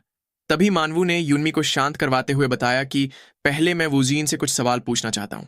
फिर वो वूजिन से बोलने लगा कि तुमने कहा था कि एक्टिंग करना तुमने इस सुपर एक्टर के ऑडिशन के लिए खुद के दम पर सीखा है, राइट? वैसे तुम्हें ये करते हुए कितना वक्त हो चुका है? वूजिन बेचारे का तो एक्टिंग की दुनिया में ये सिर्फ दूसरा ही दिन था, लेकिन उसने फिर से चैड की तरह एक्ट करते हुए कहा कि मुझे ठीक से याद नहीं। मुझे ये सब करते हुए कुछ वक्त बीत चुका है। ये सुन मानवू उसे देख सोचने लगा कि कुछ वक्त से इसका क्या मतलब? जिस हिसाब से इसने कुछ ही देर में स्क्रिप्ट पढ़कर असिस्टेंट मैनेजर पार्क का रोल इतने बढ़िया तरीके से किया है, उससे तो लगता है कि ये लड़का कम से कम पिछले 10 साल से एक्टिंग कर रहा होगा। इसका इतना ज्यादा कॉन्फिडेंस इस बात का प्रूफ है। भला इसने अपना टैलेंट दिखाने में इतना टाइम क्यों लगा दिया? ये सब सोचते हुए मानवू ने वूजिन से पूछा कि तो तुमने ये सेल्फ स्टडी कहाँ से की है? भले ही तुमने इसे खुद के दम पर सीखा हो, लेकिन किसी की भी अकेले कुछ कर पाने की एक लिमिट होती है। इस अचानक से किए गए सवाल से वूजिन सोचने लगा कि अच्छा, ऐसा भी होता है क्या? आगे से मानवू खुद के ही सवाल का जवाब देते हुए बोलने लगा कि अगर किसी को तुम्हारे जैसे एक्टर के बारे में पता होता तो डायरेक्टर्स तुम्हें कभी अकेला नहीं छोड़ते और तुम किसी स्मॉल थिएटर से भी नहीं लगते। तो फिर क्या तुमने इसकी स्टडी विदेश से की है? वुजीन विदेश की बात सुनकर सरप्राइज्ड हो गया। उसने सोचा कि अब बातें और भी ज्यादा बड़ी होती जा रही हैं। तभी योन ने उससे कहा कि अगर किसी रीजन से तुम ये चीज बताना नहीं चाहते तो उसमें भी कोई दिक्कत की बात नहीं है। वुजीन को भी ये आइडिया सही लगा। उसने सीरियस एक्सप्रेशन के साथ कहा कि मैं ऐसा ही करूंगा। फिर वो मन ही मन योन को थैंक यू बोलते हुए सोच रहा था कि मैंने ऐसे सीक्रेट रीजन का ऑप्शन चूज किया है जो हकीकत में एग्जिस्ट भी नहीं करता। वहीं मानवो कोई रीजन की बात सुनकर सोच में पड़ गया। उसने सोचा कि अगर ये सुपर एक्टर शो में आया है तो ये रीजन कोई क्रिमिनल एक्टिविटी तो नहीं हो सकती, लेकिन चाहे कुछ भी हो मैं इस इनक्रेडिबल मॉन्स्टर को खो नहीं सकता। फिर उसने वुजीन से दूसरा सवाल किया कि तुमने ये असिस्टेंट मैनेजर पार्क का ही रोल क्यों चूज किया? बाकी के रोल्स को एनालाइज करना तुम्हारे लिए और भी आसान होता। यूनमी भी ये बात जानने के लिए काफी क्यूरियस थी। वूजीन ने उन्हें बताया कि मैंने इसे इसलिए चूज किया क्योंकि इस रोल का सीन सबसे छोटा था। ये सुन वो तीनों ही भौचक्के के रह गए। यूनमी हैरान होते हुए सोचने लगी कि क्या इसने इतना मुश्किल रोल सिर्फ इसलिए चूज किया क्योंकि इसका सीन छोटा था। भले ही ये छोटा हो, लेकिन इसे एनालाइज करके एक्ट करना बाकियों से 10 गुना मुश्किल है। मानवू भी मन ही मन पूछने लगा कि आखिर इस लड़के के दिमाग में क्या दिक्कत है। कोई भी नॉर्मल बंदा असिस्टेंट मैनेजर पार्क जैसे रोल को अवॉइड करना चाहेगा। क्या ये लड़का एक जीनियस है या अजीब? यून भी सोचने लगी कि ये लड़का पक्का शो ऑफ कर रहा है। ये ऐसा दिखाना चाहता है कि ये रोल उसके लिए बहुत ही ईजी है। वहीं वूजीन ने परेशान होकर सोचा कि लगता है इन लोगों के दिमाग में कुछ अजीब चीजें चल रही हैं। मुझे यहां से जल्दी निकलना होगा। इतना सोच उसने तुरंत ही अपनी जगह से खड़े होकर कहा कि मैं तुम्हारी ऑफर पे विचार करूंगा। अब मैं जा रहा हूं। इतना बोल वो उस कमरे से बाहर निकल आया। उसे समझ नहीं आ रहा था कि आखिर वो लोग इतना अजीब बिहेव क्यों कर रहे थे। तभी उसका फोन बजने लगा। ये यंग दे का कॉल होता है। वूजीन के फोन उठाने पर यंग दे तुरंत ही बोलने लगा कि चलो आज शाम को मिलते हैं। मैंने तुम्हें मीट की ट्रीट देने की प्रॉमिस भी तो की थी, राइट? और हाँ, वो तुमने मुझसे जो स्क्रिप्ट और सिनारियो लिए थे वो भी मुझे वापस लौटा देना। वूजीन ने उसे ठीक है कहा। इसके बाद वो लिफ्ट बुलाने लगा। तभी किसी ने उसे पीछे से आवाज लगाई। योन उससे पूछने लगी कि तुमने कास्टिंग की ऑफर को तुरंत ही एक्सेप्ट क्यों नहीं कर लिया? वूजीन उसे देखकर सरप्राइज्ड हो गया। योन अपनी खूबसूरती के साथ उसे ही एक टक देखे जा रही थी। वूजीन अंदर ही अंदर योन के खुद का नाम लेने पर काफी खुश हो चुका था, लेकिन उसने अपनी खुशी चेहरे पे ना दिखाकर एक सिग्मा मेल की तरह एक्ट करते हुए बताया कि जैसा मैंने पहले कहा था, मुझे इसके बारे में सोचने के लिए कुछ टाइम चाहिए। फिर उसने सोचा कि अगर इतना एरोगेंट एक्ट करने के बाद भी मैंने ये ऑफर तुरंत ही एक्सेप्ट कर ली होती तो इन्हें मुझ पर शक हो जाता, और ऊपर से अगर मैंने उसे इमीडिएटली एक्सेप्ट कर लिया होता तो मैं कूल कैसे दिखता। तभी योन ने उसके पास आकर पूछा कि क्या तुम किसी एजेंसी से एसोसिएटेड हो? इससे वूजीन का दिल जोर जोर से धड़कने लगा। उसने मन ही मन कहा कि इसकी खूबसूरती कोई मजाक की चीज नहीं है, लेकिन उसने वैसे ही चैट की तरह एक्ट करते हुए उसे सीधा ना में जवाब दिया। ये सुन योन पूछने लगी कि ऐसे कैसे? तुम किसी एजेंसी में क्यों नहीं हो? वूजीन ने बताया कि नहीं है तो नहीं है। क्या इसके पीछे कोई रीजन होना जरूरी है? योन ने कहा कि नहीं, ऐसी कोई बात नहीं है। क्या तुम वाकई में विदेश गए थे? इस बार वूजीन ने उसे कोई जवाब नहीं दिया। ये देख योन परेशान होकर सोचने लगी कि इसके पीछे जरूर कोई वजह होगी। मैंने ये पूछकर गलती कर दी। इतना सोच उसने वूजीन से माफी मांगी और आगे पूछा कि वैसे तुम्हारी एज कितनी है? वूजीन ने बताया कि 27 साल। ये सुन योन हंसते हुए बोलने लगी कि मैं तुमसे 2 साल बड़ी हूं। फिर उसने आगे पूछा कि तो इसका मतलब तुम किसी एजेंसी का हिस्सा नहीं हो, राइट? वुजीन, जिसका कि ध्यान लिफ्ट के ओपन हो रहे दरवाजे पर था, उसने योन को एक छोटा सा हाँ में जवाब दिया। फिर योन उसे बाय बोलते हुए कहने लगी कि तुम्हें दोबारा प्रोजेक्ट में देखकर मुझे काफी खुशी होगी। वुजीन ने बंद हो रहे दरवाजे के बीच से उस पर एक हल्की सी नजर मारी, लेकिन दरवाजा बंद होते ही उसकी सारी हवा निकल गई। वो योन से आमने सामने बात करने के ख्याल से ही पिघल गया। ऐसे ही रात हो जाती है। यूनमी और मानवू कुछ लोगों के साथ बैठे हुए अभी भी वूजीन के परफॉर्मेंस की वीडियो देख रहे थे। मानवू के पास बैठा बंदा बोलने लगा कि मैंने सोचा नहीं था कि ये लड़का इतना ज्यादा अच्छा होगा। ये सुन मानवू ने कहा कि ऐसा लगता है मानो वो एक्टिंग से बहुत ही ज्यादा ऊपर हो, राइट? और क्या तुमने ये चीज नोटिस करी कि वो कैसे सीन खत्म करने के बाद वापस से नॉर्मल हो जाता है? वो रोल्स के बीच बड़ी आसानी से स्विच कर लेता है। यहां तक कि कुछ बहुत ही ज्यादा टैलेंटेड एक्टर्स के पास भी ऐसी टेक्निक नहीं होती, और इस लड़के ने ये सब सेल्फ स्टडी से अचीव कर लिया। मैं नहीं जानता कि इसे अमेजिंग कहा जाए या क्रेजी। वहीं यूनमी भी अपने पहले किए गए बिहेवियर से थोड़ा एम्बैरस फील कर रही थी। वो बोलने लगी कि अब मैंने इस लड़के की इतनी ग्रेट एक्टिंग देख ली है, अगर उसने इस असिस्टेंट मैनेजर पार्क का रोल एक्सेप्ट नहीं किया तो क्या होगा?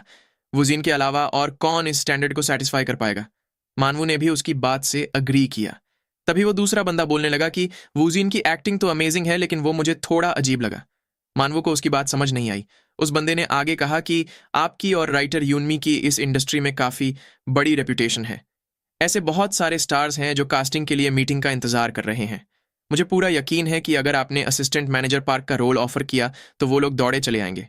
कोई भी नॉर्मल बंदा इस ऑफर को तुरंत ही एक्सेप्ट कर लेता है। क्या ऐसे में आपका उस एरोगेंट लड़के को लेना जरूरी है? मानवू गहरी सांस छोड़कर बोलने लगा कि वो लड़का पहले से ही ऐसा है। आजकल के इन जेनजी बच्चों का एटीट्यूड अलग ही लेवल पर है। वो बंदा बोलने लगा कि लेकिन फिर भी असिस्टेंट मैनेजर पार्क का रोल कोई छोटा रोल नहीं है। ये एक सपोर्टिंग रोल है। आखिर इसमें इतना सोचने की क्या ही जरूरत है? मानवू ने भी कुछ सोचते हुए पूछा कि क्या इसके पीछे उसका कोई छिपा हुआ रीजन होगा? अरे हाँ, शायद वो अपनी वैल्यू बढ़ाने की कोशिश कर रहा है। शायद वो हमें खुद की वैल्यू समझने का वक्त दे रहा है। ये सुन वो बंदा पूछने लगा कि क्या आप एक्टर की फीस की बात कर रहे हैं? लेकिन हम उसके जैसे बेनाम बंदे को कितनी ही फीस देंगे? आई होप कि ये बात सच ना हो। मानवू ने उसकी बात से अग्री करते हुए कहा कि यह पहली बार है जब मैं इतना डेस्परेट हूं। मेरे पास कहने को कोई शब्द नहीं है। तभी उसके पास बैठी यूनमी बोलने लगी कि मुझे घंटा कोई फर्क नहीं पड़ता कि यह बात सच है या नहीं, लेकिन मैं सिर्फ इतना कहना चाहती हूं कि पैसों को लेकर कोई कंजूसी मत करना। उसकी इतनी खतरनाक नजरें खुद पर पाकर वो बंदा सोचने लगा कि क्या यह मुझे धमकी दे रही है। मानवू ने भी उस बंदे को जनरल मैनेजरली बुलाते हुए कहा कि भले ही यह बात सच हो या नहीं, लेकिन क्या उसकी वैल्यू के हिसाब से पैसे देना ही सही नहीं होगा? मैनेजरली झिझकते हुए बोलने लगा कि हमें प्रोडक्शन के बारे में भी सोचना होगा। अगर हम आपकी बात मान लें तो इससे पूरी इंडस्ट्री में अफवाहें फैल सकती है। मानवू ने उसकी बात सुन कहा कि चलो अफवाहों को ध्यान में रखकर एक काम करते हैं। हम उसे एवरेज से ज्यादा पैसे देंगे, लेकिन साथ ही कॉन्ट्रैक्ट में एक कॉन्फिडेंशियलिटी क्लॉज भी इंक्लूड कर देते हैं। वो उतना तो स्मार्ट होगा ही कि उसे खुद की एक रीजनेबल प्राइस पता हो। मैं इससे ज्यादा नहीं दूंगा। इसके बाद उसने अपना फोन उठाते हुए कहा कि अब जबकि ये डिसाइड हो ही गया है तो चलो उसे भी कॉल करके पूछ ही लेते हैं। इतना बोल उसने वूजीन को कॉल लगा दिया। उसके कॉल उठाने पर मानवू ने पूछा कि वूजीन, क्या तुमने कोई डिसीजन लिया? कहीं तुम अपीयरेंस फीस की वजह से तो नहीं झिझक रहे ना? मैं आर्ग्यू नहीं कर रहा, बस ऐसे ही पूछ रहा हूं। चलो एक काम करते हैं। अब जबकि हम भी असिस्टेंट मैनेजर के रोल का कॉन्ट्रैक्ट जल्द ही फाइनलाइज करना चाहते हैं, तो तुम इस बारे में आज के दिन सोच लो। फिर अगले दिन हम मिलकर इसकी प्रैक्टिकल कंडीशन के बारे में डिस्कस करते हैं और उसके बाद तुम डिसीजन ले सकते हो। वूजीन ने उसे ठीक है कहा। फिर मानवू ने उसे अगले दिन सुबह 10 बजे वापस से उसी जगह आने को बोलकर कॉल काट दिया। वहीं वूजीन को समझ नहीं आ रहा था कि मानवू ने ऐसे अचानक से कॉल करके फीस के बारे में बात क्यों की। उसने सोचा कि मुझे यंगदे से इस बारे में बात करनी चाहिए। इतना सोच वो एक बार में जा पहुंचा। यंगदे वहीं एक टेबल पर बैठा हुआ था। वूजीन ने भी उसे पहले ली हुई स्क्रिप्ट और सिनेरियो वापस लौटा दिया। यंगदे उससे पूछने लगा कि क्या तुमने इसे पढ़ा भी था या ऐसे ही भेल खाने के लिए ले गए थे? वूजीन ने उसे बताया कि हाँ भाई, पढ़ा था। उसने मन ही मन कहा कि मैंने उस डिटेक्टिव एजेंसी वाली स्क्रिप्ट की कॉपी भी निकलवा ली है। फिर वो यंगदे से पूछने लगा कि क्या ये बात सच है कि डिटेक्टिव एजेंसी शॉर्ट फिल्म का प्रोडक्शन नहीं होने वाला? यंगदे ने उसे हाँ में जवाब देते हुए बताया कि मेरे एक पहचान के बंदे ने बताया था कि कोई इन्वेस्टर अचानक से उसे प्रोड्यूस करने के लिए तैयार हो गया है। लगता है कि उसके ऑडिशंस भी होंगे। ये सुन वूजीन ने पूछा कि तो क्या इसका मतलब वो थिएटर में भी रिलीज होंगी? यंगदे ने उसे नामे जवाब देते हुए बताया कि ये तो कोई कमर्शियल भी नहीं है, ये सिर्फ एक शॉर्ट फिल्म है। काफी सारी कमर्शियल फिल्म्स भी थिएटर तक नहीं पहुंचती, शॉर्ट फिल्म की तो बात ही छोड़ दो। और ऊपर से उसका डायरेक्टर भी कोई पॉपुलर बंदा नहीं है। वूजीन ने पूछा कि क्या होगा अगर वो फिल्म अच्छे से निपट जाए तो? यंगदे ने बताया कि अगर शॉर्ट फिल्म सक्सेसफुल हो जाए तो उसे पब्लिक एग्जीबिशंस या फिल्म फेस्टिवल्स जैसे कि रेड ड्रैगन फिल्म फेस्टिवल या स्पेशल शॉर्ट फिल्म फेस्टिवल्स में कुछ अवार्ड्स मिलेंगे। वूजीन ने आगे पूछा कि तो इसका मतलब कि तुम नहीं जानते कि डिटेक्टिव एजेंसी के पीछे कौन सी प्रोडक्शन या मूवी कंपनी है? यंगदे पूछने लगा कि लेकिन तुम अचानक से इस फील्ड में इतने इंटरेस्टेड कैसे हो गए? मैं तुम्हें बाद में फिल्म स्पेशलिस्ट कम्युनिटी की लिंक भेज दूंगा, तुम वहां पर डिटेक्टिव एजेंसी के बारे में पता लगा सकते हो। ये सुन वूजीन ने उसे थैंक यू कहा। फिर उसने आगे यंगदे से पूछा कि अगर तुम कोई बेनाम एक्टर हो और कोई बड़ा पीडी या एक अमेजिंग राइटर तुम्हें कास्ट करे तो तुम क्या करोगे? यंगदे उसके अजीब से सवालों से सरप्राइज्ड हो गया। फिर वो बोलने लगा कि ऐसा होना कोई चमत्कार से कम नहीं है। इसे चमत्कार कहना भी कुछ ज्यादा हो जाएगा। अगर सच कहूं तो ऐसा हो ही नहीं सकता। कोई भी कंपनी एक हिट होने वाले ड्रामा में किसी नौसिखिए को तो नहीं लेगी। ऐसे बड़े प्रोजेक्ट्स के लिए काफी सारे एक्टर्स किसी भी रोल को प्ले करने के लिए तैयार रहते हैं। वो अपने कनेक्शंस या किसी और तरीके से भी उसमें शामिल होने की कोशिश करेंगे। अगर किसी बेनाम एक्टर को ऐसा करने का चांस मिले तो उन्हें बदले में कुछ भी नहीं मांगना चाहिए, लेकिन ऐसा कभी होगा ही नहीं। ये सुन वूजीन परेशान होते हुए मन ही मन बोलने लगा कि भाई, ऐसा बंदा तेरे सामने ही बैठा है। फिर उसने यंगदे से पूछा कि चलो मान लो कि वो बेनाम एक्टर तुम होते तो फिर तुम कितनी फीस लेते? यंगदे ने बताया कि ये अगर मैं होता तो मैं थैंक यू बोलकर चुपचाप जितने मिले उतने ले लेता। आमतौर पे नौसिखियों को पर एपिसोड के 30,000 वॉन मिलते हैं, लेकिन अगर मुझे 3,000 वॉन दिए जाए तो भी मैं तैयार हो जाऊंगा। वूजीन 3,000 की बात सुनकर सोच में पड़ गया। फिर वो परेशान होते हुए सोचने लगा कि अगर ये सही में सिर्फ 3,000 ही निकले तो मैं क्या करूंगा? फिर हमें अगले दिन का सीन दिखाया जाता है, जहां वूजीन मानवू से मिलने पहुंच चुका था। वहां पर मैनेजर ली ने उसे जल्दी से अपने पीछे आने के लिए बोला। खुद के प्रति उसका ऐसा बिहेवियर देख वूजीन सोचने लगा कि ये इतना रूड क्यों एक्ट कर रहा है? क्या ये मुझे हेट करता है? तभी मैनेजर ली ने लिफ्ट बुलाते हुए वूजीन से कहा कि मैं तुमसे कुछ बात करना चाहता हूं। मेरे पास प्रोडक्शन के मामले में अच्छा खासा एक्सपीरियंस है, लेकिन अभी जैसा फीस का निगोशिएशन होने वाला है वो मेरे लिए भी पहली बार है। बेचारे वूजीन को तो ये भी नहीं पता था कि उसे यहाँ फीस निगोशिएट करने बुलाया गया है। मैनेजर ली ने वूजीन से आगे कहा कि मैं नहीं जानता कि तुम कितना एक्सपेक्ट कर रहे हो, लेकिन अभी जो तुम कीमत सुनने वाले हो वो एवरेज से भी ज्यादा होंगी। सच कहूं तो मैं इसके खिलाफ हूं, लेकिन पीडी और राइटर इसके लिए पुश कर रहे हैं। लेकिन इस पर काफी सारे लोगों की नजरें होंगी, इसलिए तुम्हें केयरफुल रहना होगा, क्योंकि पहले से ही अफवाहें फैलना अच्छा नहीं होता। मैं ये सिर्फ पीडी से मीटिंग के पहले तुम्हें हेल्प करने के लिए बोल रहा हूं। उसकी बात सुन वूजीन सोचने लगा कि ये बंदा कुछ ज्यादा ही काइंड लगता है। इसे सुनकर ऐसा लगता है कि ये मेरे लिए चिंतित है। इतना सोच उसने मैनेजर ली को बताया कि ठीक है, मैं समझ गया। फिर वो मैनेजर ली के पीछे जाते हुए सोचने लगा कि यंग दे के कहे मुताबिक मुझे कम से कम 3,000 वॉन मिल जाए तो भी काफी होगा। लगता है मुझे इससे ज्यादा एक्सपेक्ट नहीं करना चाहिए। तभी मैनेजर ली ने दरवाजा खोलते हुए पीडी मानवू को बताया कि मैं वूजीन को ले आया हूं। मानवू ने उसे वेलकम करते हुए अपने पास बैठने को कहा। फिर उसने वूजीन की ओर एक कॉन्ट्रैक्ट बढ़ाते हुए कहा कि इसे चेक कर लो। वैसे तो इसमें काफी सारी कॉम्प्लिकेटेड डिटेल्स हैं, लेकिन मैं जिस चीज के बारे में बात करना चाहता हूं वो है अपीयरेंस फीस। ये सुन वूजीन कॉन्ट्रैक्ट उठाकर पढ़ने लगा। तभी कुछ देखकर उसकी आंखें चौड़ी हो गईं। मानवू ने भी उसे बताया कि तुम्हारी अपीयरेंस फीस होंगी 2.5 मिलियन वॉन पर एपिसोड। तुम्हारे इस बारे में क्या विचार है? वहीं वूजीन के अंदर ही अंदर 2.5 मिलियन वॉन की बात सुनकर होश उड़ चुके थे। वो मन ही मन बोलने लगा कि मुझे नहीं पता कि यह टैक्स काट कर है या बिना टैक्स के, लेकिन ये मेरी पूरे महीने की सैलरी से भी ज्यादा है। वहीं बाहर से वूजीन अभी भी एकदम सीरियस होकर बैठा था। ये देख मानवू सोचने लगा कि क्या इसे ये कम पड़ रहे हैं, ये ज्यादा रिएक्शन क्यों नहीं दे रहा? वैसे अगर सोचा जाए तो असिस्टेंट मैनेजर पार्क का रोल कोई आसान काम भी नहीं है। इतना सोच उसने वूजीन को बताया कि वैसे तो नौसिखियों को पर एपिसोड 20 से 40,000 दिए जाते हैं, लेकिन तुम काफी सारे मामलों में स्पेशल हो और मुझे लगता है कि तुम्हें एक नौसिखिए की तरह ट्रीट करना ठीक नहीं होगा। 2.5 मिलियन वॉन के साथ ही तुम्हें और एडिशनल फीस भी मिलेगी, जैसे कि रीरन, यूट्यूब वगैरह वगैरह। वैसे तो ये अभी डिसाइड नहीं हुआ, लेकिन मैनेजर पार्क पहले 4 एपिसोड में अपीयर होने वाले हैं, और अगर वो आगे के एपिसोड्स में फ्लैशबैक्स या सपनों के जरिए अपीयर हुए तो उसके भी तुम्हें पैसे दिए जाएंगे। तो कुल मिलाकर तुम्हें 1 करोड़ से भी ज्यादा रकम मिलेगी। वूजीन ने अपना चैट मोड ऑन करते हुए कहा कि मैंने यही एक्सपेक्ट किया था, लेकिन वो अंदर ही अंदर 1 करोड़ वॉन की बात सुन पगलाए जा रहा था। वो सोचने लगा कि तो फिर यियोन जैसे टॉप एक्टर्स को कितने पैसे मिलते होंगे? तभी मानवू ने उससे आगे कहा कि अगर तुम्हारी बात की जाए तो पूरे ड्रामा के 1 करोड़ तो छोड़ो, लेकिन जल्द ही तुम्हें पर एपिसोड के करोड़ों मिलने लगेंगे। ये सुन वूजीन सोचने लगा कि क्या इसका मतलब जो चीज मैं सिर्फ आर्टिकल्स और न्यूज में पढ़ता था वो मेरे साथ भी होगा? तभी मानवू ने पूछा कि तो बताओ 2.5 मिलियन वॉन पर एपिसोड कैसे रहेंगे? ये सुन वूजीन मन ही मन बोलने लगा कि वैसे ये कम तो नहीं है, लेकिन फिर भी मैं इस बात के लिए क्यूरियस हूं कि मेरी अभी की वर्थ कितनी है। ये सवाल सीधे सीधे पूछ लेना ही सही होगा। इतना सोच उसने सीरियस एक्सप्रेशन के साथ पूछा कि क्या मेरी वर्थ सिर्फ 2.5 मिलियन वॉन पर एपिसोड ही है? ये सुन मानवू सोचने लगा कि लगता है ये इतने पैसों से थोड़ा नाखुश है। वो युन्मी को याद करते हुए सोचने लगा कि अभी के लिए कुछ पैसे बचाना इंपॉर्टेंट नहीं है, हमें इसे खुद के लिए सीज करना ही होगा।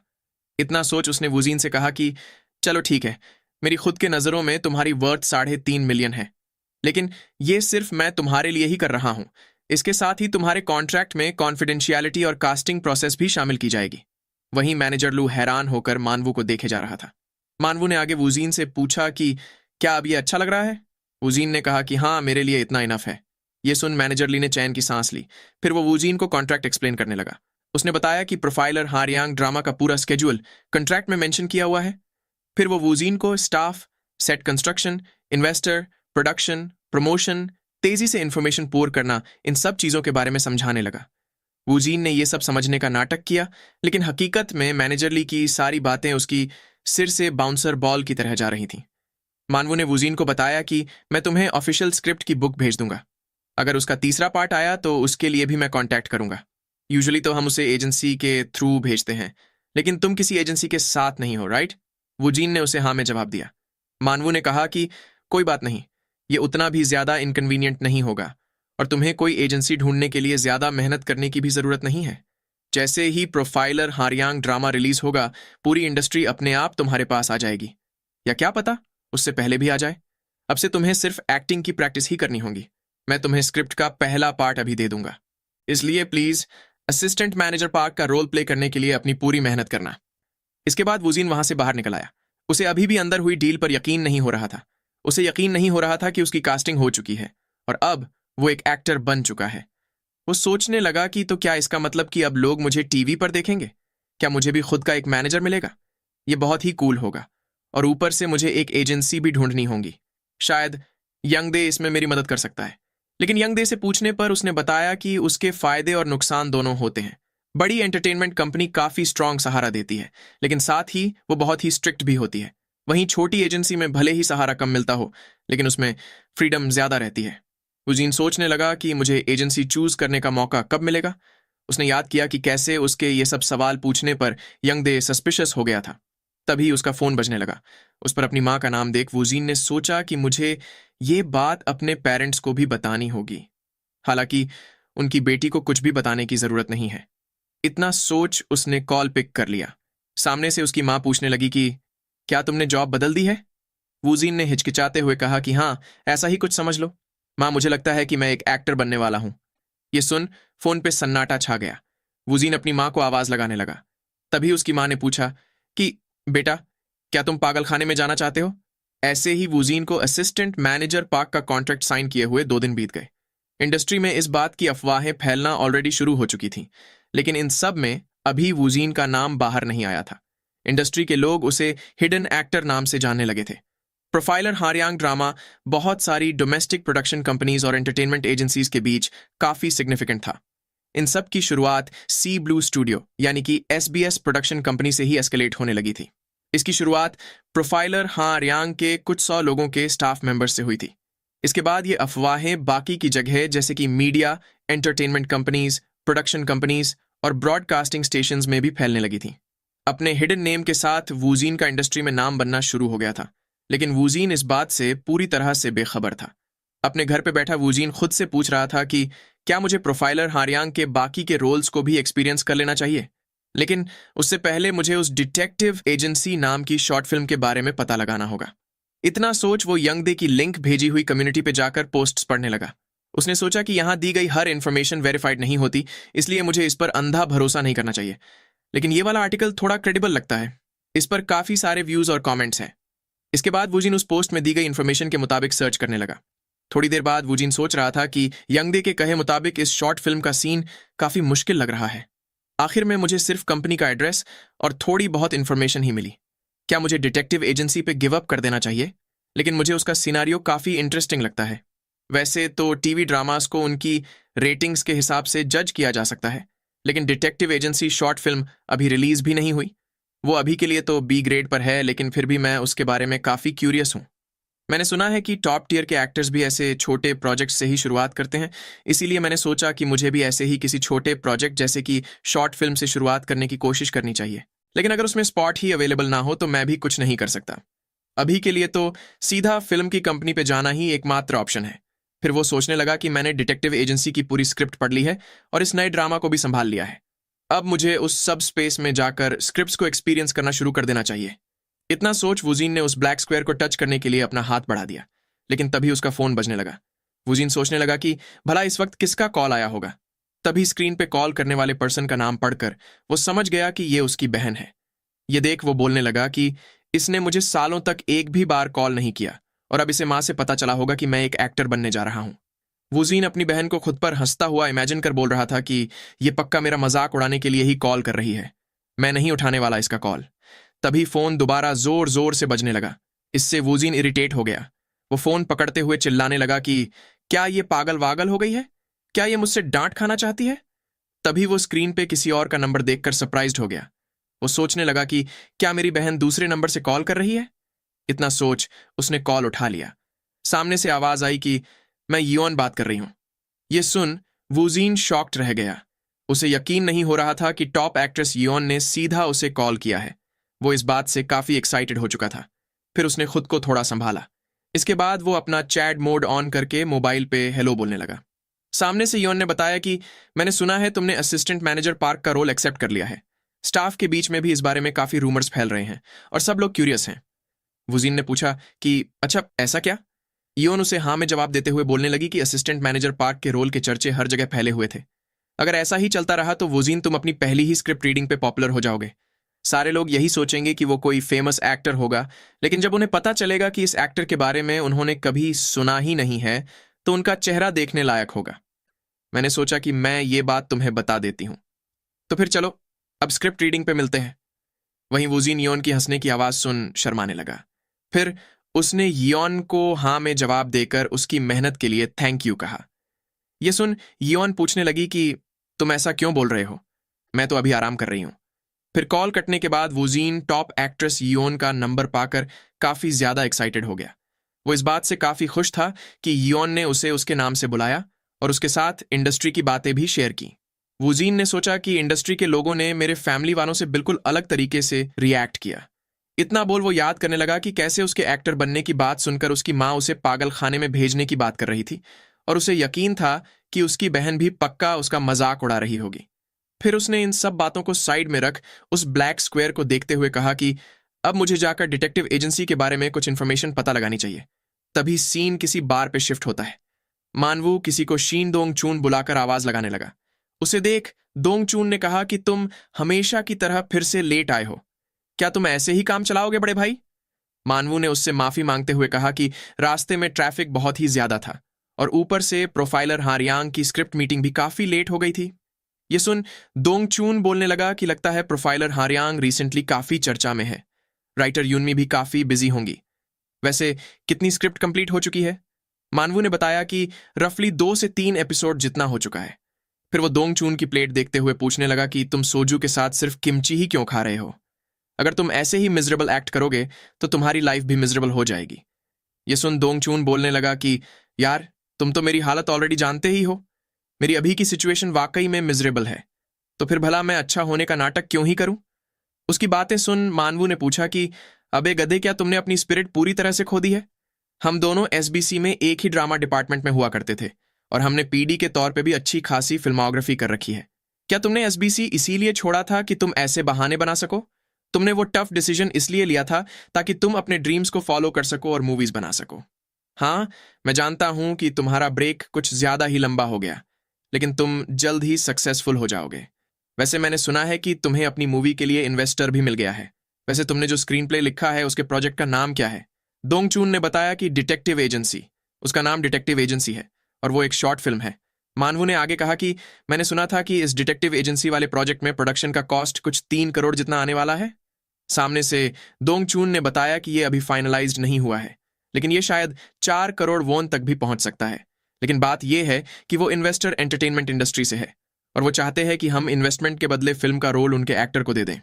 वो चाहते हैं कि हम फिल्म में कुछ नौसिखियों को इंक्लूड करें और फिर मेल लीड का रोल उनके एक्टर पार्क जुंग ह्यूक को दे। पार्क जुंग ह्यूक का नाम सुनकर मानवू चौंक गया। वो हैरान होकर दोंगचून से पूछने लगा कि क्या तुम उसी जुंग ह्यूक की बात कर रहे हो जिसने अपना करियर हेवी ड्रिंकिंग और फाइट्स में इन्वॉल्व होकर बर्बाद कर दिया था? क्या इसका मतलब ये है कि जीजीओ एंटरटेनमेंट ही इन्वेस्टर है? ये तो ऐसा लग रहा है कि वो लोग अपने एक्टर का फैलाया हुआ रायता साफ करने के लिए तुम्हारा यूज कर रहे हैं। वो उसे फिर से बॉटम से स्टार्ट करवाना चाहते हैं। ये सुन दोंगचून बोलने लगा कि अगर वो बंदा मेल लीड के तौर पे कास्ट हो गया तो फिर भले ही डिटेक्टिव एजेंसी को लोगों से कितने ही पॉजिटिव रिव्यूज मिले, लेकिन वो ज्यादा से ज्यादा उसका क्लीन अप प्रोजेक्ट बनकर रह जाएगी। मैंने इतने सालों तक अपनी घिसकर इसलिए मेहनत नहीं करी कि उससे मैं किसी कमीने का फैलाया हुआ रायता साफ करूं। ये सुन मानवू ने पूछा कि क्या मैं तुम्हें एक एक्टर से मिलवाऊं? सामने से दोंगचून बोलने लगा कि लेकिन तुम्हारे सारे एक्टर्स तो टॉप लेवल के हैं ना? मानवू ने कहा कि वो टॉप लेवल के हैं, इसका मतलब ये नहीं कि वो इंडिपेंडेंट या शॉर्ट फिल्म की स्क्रिप्ट्स को नहीं देखते। यहां तक कि योन भी इंडिपेंडेंट स्क्रिप्ट्स को एक्सेप्ट करती है। लेकिन मैं जिस एक्टर को तुमसे इंट्रोड्यूस करने की बात कर रहा हूं वो कोई टॉप लेवल का एक्टर नहीं है, वो कोई और ही है। दोंगचून ने पूछा कि भला ऐसा कौन है? मानवू ने बताया कि ये ऐसा बंदा है जिसे अपने ड्रामा में कास्ट करने के लिए हमने काफी पापड़ बेले हैं। उसका नाम है कांग वुजीन। वो इस इंडस्ट्री में नया है, इसलिए तुम उसे नहीं जानते होंगे। ये सुन दोंगचून बोलने लगा कि लगता है इस नौसिखिए का फ्यूचर काफी प्रॉमिसिंग है, लेकिन चूंकि वो तुम्हारे ड्रामा से जुड़ा हुआ है इसलिए उसका ज्यादातर फोकस उस पर ही होगा। क्या ऐसे में वो एक शॉर्ट फिल्म ले भी पाएगा? मानवू ने कहा कि ये लड़का आगे जाकर पक्का एक बड़ा हिट बनेगा। अगर हम इसे अभी से सिक्योर कर लें तो फ्यूचर में हम नए इन्वेस्टर्स को भी अट्रैक्ट कर सकते हैं। इसलिए हमें कोशिश तो करनी ही चाहिए ना। सामने से दोंग चून बोलने लगा कि कोई बात नहीं, वैसे भी पिछले 3 सालों में इतना कुछ हुआ है कि अब मेरे लिए उम्मीद की आखिरी किरण को देखना भी मुश्किल हो रहा है। डिटेक्टिव एजेंसी को बार बार रिजेक्ट होता देख अब मैं थोड़ा थक चुका हूं। इसके अगले दिन सुबह प्रोफाइलर हारियांग ड्रामा के फुल स्केल प्रमोशन से पूरी एंटरटेनमेंट इंडस्ट्री में हलचल मच गई। इस पर लिखे गए आर्टिकल्स ने पब्लिक में भी काफी क्यूरियोसिटी का माहौल बना दिया था। इसका फायदा उठाकर उन्होंने ड्रामा का नाम प्रोफाइलर हारियांग भी उसी दिन रिवील कर दिया। ये न्यूज तेजी से फैलने लगी और इसने काफी पब्लिक इंटरेस्ट भी गेन किया। वहीं दोंगचून अपने फोन पे ये न्यूज पढ़कर सोच रहा था कि ये वाकई में इंप्रेसिव है। मैं इसके लिए खुश हूं क्योंकि ये मेरे एक अच्छे दोस्त का प्रोजेक्ट है, लेकिन साथ ही मैं इस बात से थोड़ा एनवियस भी हूं। मैं यहाँ जीजीओ एंटरटेनमेंट के डायरेक्टर पार्क से मिलने आया था। उन्होंने तो मुझे 3 बजे आने को बोला था, लेकिन वो अब तक आए क्यों नहीं? इतना सोच दोंगचून जाने के लिए खड़ा होकर बोलने लगा कि इन लोगों को लगता है कि यही बॉस है, मुझे इस पर गिव अप कर देना चाहिए। तभी वहां पर कोई आ गया। दोंगचून दरवाजे पर खड़े बंदे को देख सोचने लगा कि ये टॉल है और इसके लुक्स भी डिसेंट है। शायद ये जियो एंटरटेनमेंट का कोई नौसिखिया होगा। इतना सोच दोंगचून उससे बोलने लगा कि तुम काफी लेट हो, तुमने तो कहा था कि तुम 3 बजे आने वाले हो। वुजीन ये सुन कंफ्यूज हो गया। दोंगचून ने आगे पूछा कि क्या डायरेक्टर पार्क कहीं चाय वाय पीने गए हैं? वैसे तुम यहाँ बैठ सकते हो, डायरेक्टर पार्क यहाँ पहुंचने के बाद बाकी की डिटेल्स बता देंगे। तो क्या तब तक हम थोड़ी एक्टिंग देख लें? इतना बोल वो मन ही मन सोचने लगा कि जीजीओ एंटरटेनमेंट एक बड़ी कंपनी है, वो काफी सारे नौसिखिए रखने के लिए जानी जाती है। इस लड़के के बिहेवियर से लगता है कि मैं इस पर ट्रस्ट कर सकता हूं, लेकिन एक्टिंग करना एक अलग बात है। फिर उसने आगे पूछा कि तुमने तैयारी तो करी ही होंगी, राइट? तुम ऐसे ही अपना मुंह दिखाने तो नहीं आ गए ना? सामने से उस बंदे ने कहा कि हाँ, मैंने थोड़ा बहुत किया हुआ है। दोंगचून ने उससे कहा कि तो ठीक है, मुझे कुछ परफॉर्म करके दिखाओ। ये सुन वुजीन उस स्क्रिप्ट को एक्सप्लेन करने लगा। फिर यहां पर हमें बताया जाता है कि डिटेक्टिव एजेंसी एक 45 मिनट का प्रोजेक्ट है जो कि शॉर्ट फिल्म में काफी लंबा माना जाता है। ये कहानी किम रियूजिन की है जो खुद के दम पर एक एजेंसी चलाता है। एक दिन कोई 40 साल का क्लाइंट उसके पास आता है जिसे शक था कि उसकी वाइफ का अफेयर चल रहा है। उसने किम रियूजिन से यह बात कंफर्म करने की रिक्वेस्ट की। किम रियूजिन ने भी ये केस एक्सेप्ट कर लिया और उस क्लाइंट की वाइफ को ऑब्जर्व करने लगा। एज एक्सपेक्टेड, जब वो हस्बैंड बिजनेस ट्रिप पर गया हुआ था तब उसकी वाइफ वाकई में किसी और आदमी से मिली। किम रियूजिन भी उनका पीछा करते हुए दूर जंगलों में किसी बंगले तक जा पहुंचा। लंच से लेकर दोपहर तक उन दोनों ने ऐसे टाइम स्पेंड किया कि जैसे वो एक कपल हो। लेकिन अचानक से सूप पीते हुए वो बंदा गिर पड़ा। ये देख उस वाइफ ने किसी और बंदे को बुलाया। वो हट्टा कट्टा बंदा उस बेहोश हो चुके बंदे को अपनी कार तक ले गया और फिर किसी अनजान जगह पे गायब हो गया। वहीं किम रियूजिन, जिसने कि अभी अभी ये केस लिया था, वो किसी का मर्डर देखकर चौंक गया। वो बंगले की एक खुली हुई खिड़की देखकर संभलते हुए अंदर घुस गया। थोड़ी ही देर में वो बेसमेंट में जा पहुंचा। वहां पर उसे एक और बंदा जमीन पे लेटा हुआ दिखाई दिया। किम रियूजिन को जब पता चला कि ये बंदा अभी जिंदा है तो वो उसे होश में लाने की कोशिश करने लगा, लेकिन तभी उसे ऊपर से किसी के कदमों की आवाज आने लगी। वो जल्दी से बेसमेंट के एक कोने में छिप गया जहां टूट चुका फर्नीचर रखा हुआ था। और अब किम रियूजिन एक फ्यूजिटिव है जो कि बंगले में घुस आया है। डिटेक्टिव एजेंसी एक बंगले में टेंशन, थ्रिलर और प्लॉट ट्विस्ट से भरी हुई शॉर्ट फिल्म है। इसके प्रोटैगनिस्ट किम रियूजिन का रोल प्ले करने वाले बंदे को टॉप नॉच की एक्टिंग डिलीवर करनी होगी ताकि ये बंगला एक खतरनाक सपने जैसा फील हो सके। और ऊपर से डिटेक्टिव एजेंसी साउंड इफेक्ट्स पे भी हेविली फोकस्ड है। इससे ऑडिटोरी प्रेजेंटेशन का काम काफी इंपॉर्टेंट हो जाता है। इसमें एक्टिंग करने के लिए प्रोटैगनिस्ट की इंटरनल एक्टिंग और फेशियल एक्सप्रेशंस पे एम्फसाइज करना सबसे ज्यादा जरूरी है। इतना बोल वुजीन ने दोंगचून को बताया कि अभी के लिए बस इतना ही है। वहीं दोंगचून को अपनी आंखों पर यकीन नहीं हो रहा था कि अभी अभी उसने क्या देख लिया। ये परफॉर्मेंस तो बहुत ही चैलेंजिंग होनी चाहिए थी। ऐसा लग रहा था मानो किम रियूजिन सही में मेरे सामने आ गया हो। यह हकीकत से भी ज्यादा रियल था। मैंने एक्टिंग की ऐसी स्टाइल पहले कभी भी नहीं देखी। क्या जीजीओ एंटरटेनमेंट ने वाकई में ऐसे बंदे को डेवलप किया है? इतना सोच दोंगचून वुजीन से पूछने लगा कि तुम जीजीओ एंटरटेनमेंट में कब से काम कर रहे हो? तभी वहां पर कोई आ गया। तो इस पार्ट को अब हम यहीं खत्म करते हैं। अगर आपको ये मानहवा अच्छी लग रही है तो इस वीडियो को लाइक और नीचे कमेंट जरूर करना ताकि मैं इसका अगला पार्ट आपके लिए जल्द से जल्द ला सकूं। तो मिलते हैं नेक्स्ट पार्ट में।